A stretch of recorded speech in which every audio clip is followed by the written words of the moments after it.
ഒരു റൊമൻഡോയുടെ സ്വപ്നം ആരാധകരുടെ ഹൃദയമിടിപ്പായി മാറിയ ക്യാമ്പിനോവിലെ ഓരോ നിമിഷങ്ങളും അത്രമേൽ ആവേശഭരിതമായിരുന്നു. പ്രതാപ കഥകൾ പോലെ മാർച്ച് മാസം ഒരു തിരിച്ചുവരവിന് സാക്ഷിയാകുമെന്ന് കരുതിയതാണ്. നിർഭാഗ്യത്തിന്റെ സ്പർശനം ബാർസയുടെ കിരീടമോഹങ്ങൾക്ക് മങ്ങലേൽപ്പിക്കുമ്പോൾ ക്യാമ്പിനോ നിശബ്ദമാണ്. മത്സരത്തിൽ FC ബാർസലോണ 3-0 അത്ലറ്റിക്കോ മാഡ്രിഡിനെ പരാജയപ്പെടുത്തിയെങ്കിലും ആദ്യപാദത്തിലെ 4-0 എന്ന കനത്ത തോൽവിയുടെ ആഘാതം മറികടക്കാൻ അവർക്കായില്ലായിരുന്നു. അഗ്രഗേറ്റിൽ പിന്നിലായതിനാൽ സെമി ഫൈനൽ ഘട്ടത്തിൽ തന്നെ ബാർസലോണയുടെ കോപ്പ ഡെൽ റേ കിരീടമോഹം അസ്തമിച്ചു.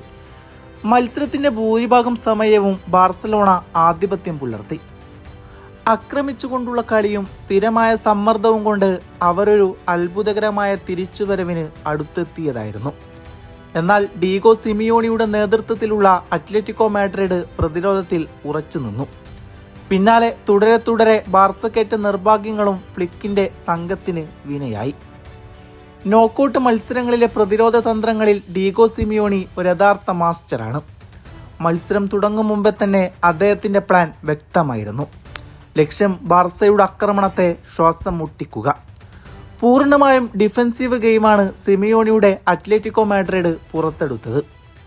മത്സരത്തിന്റെ തുടക്കത്തിൽ തന്നെ വ്യക്തമായ ആക്രമണമാണ് ബാർസലോണ കാഴ്ചവെച്ചുകൊണ്ടിരുന്നത്. പന്ത് കൈവശം വെച്ച് എതിർ ഗോൾ കീപ്പർ ജുവാൻ മുസ്സോയെ തുടർച്ചയായി പരീക്ഷിച്ചുകൊണ്ടേയിരുന്നു. അവസരങ്ങൾ സൃഷ്ടിക്കുന്നതിൽ അവർ യാതൊരു മടിയും കാണിച്ചില്ലായിരുന്നു. എന്നാൽ ആദ്യ പകുതിയിൽ തന്നെ ബാർസയുടെ പ്രതിരോധ നിരയിൽ തിരിച്ചടി ലഭിച്ചു. പരിക്ക് കാരണം ജൂൾസ് കൗണ്ടെ പുറത്തായതോടെ അലജാൻഡ്രോ ബാൾഡയെ കളത്തിലേക്ക് ഇറക്കേണ്ടി വന്നു. അത് ടീമിന്റെ ടാക്ടിക്കൽ ഘടനയിൽ നിർണായക സ്വാധീനം ചെലുത്തുകയായിരുന്നു.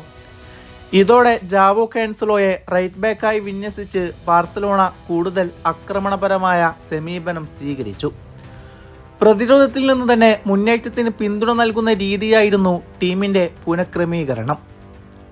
മത്സരത്തിന്റെ ഗതി കൈവശപ്പെടുത്താനുള്ള വ്യക്തമായ നീക്കമായി അത് മാറി.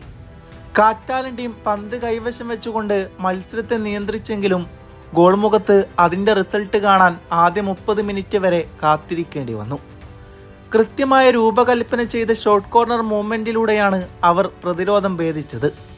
ഫെർമിൻ ടേക്ക് ചെയ്ത കോർണർ യുവതാരം ലാമിൻ യമാലിന്റെ തന്ത്രപ്രധാനമായ മുന്നേറ്റവും മാർക്ക് ബേർണലിന്റെ കൃത്യമായ ഫിനിഷിംഗും ചേർന്നാണ് ആ നീക്കം പൂർത്തിയായത്.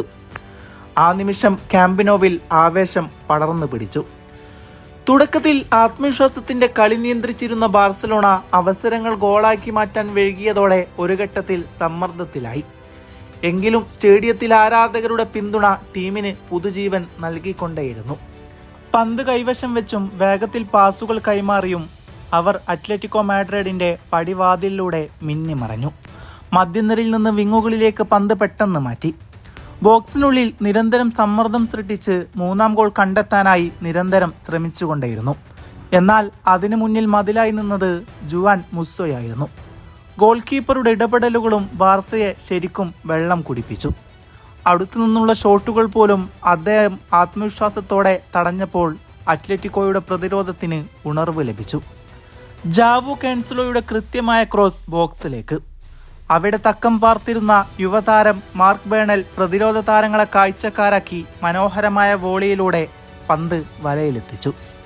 നൗ ബാർസലോണ 3 അത്ലറ്റിക്കോ മാഡ്രിഡിന്. അഗ്രഗേറ്റിൽ ഒരു ഗോളിന്റെ നേരിയ വ്യത്യാസമാണ് മാത്രമുള്ളത്. സിമിയോണിയുടെ നെഞ്ചിടിപ്പ് കൂടിയിട്ടുണ്ടാകണം. അത്ലറ്റിക്കോയുടെ ആരാധകരെല്ലാം മനമുരുകി പ്രാർത്ഥിച്ചു കാണണം. കാരണം അത്രയും ഡേഞ്ചറായിട്ടാണ് ബാർസലോണ കളിമെനയുന്നത്. അവസാന നിമിഷങ്ങളിൽ ബാർസ പ്രതിരോധത്തിന്റെ കരുത്തായ റൊണാൾഡോ അറൗഹോയെ സ്ട്രൈക്കറായി മുന്നോട്ട് നിയമിതനായി.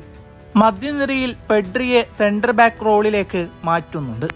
പിന്നാലെ അവസാന ഗോളിന് വേണ്ടി കിണഞ്ഞു ശ്രമിച്ചെങ്കിലും ഭാഗ്യം അത്ലറ്റിക്കോ മാഡ്രിഡിന് ഒപ്പമായിരുന്നു.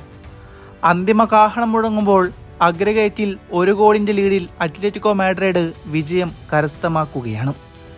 തങ്ങളാലാവും വിധം കളിക്കളത്തിൽ ആറാടിയിട്ടും നിർഭാഗ്യം ചാർത്തപ്പെട്ട രാത്രി ഒരു ബാർസ ആരാധകരെ സംബന്ധിച്ചിടത്തോളം ഇരുണ്ടതായിരുന്നു.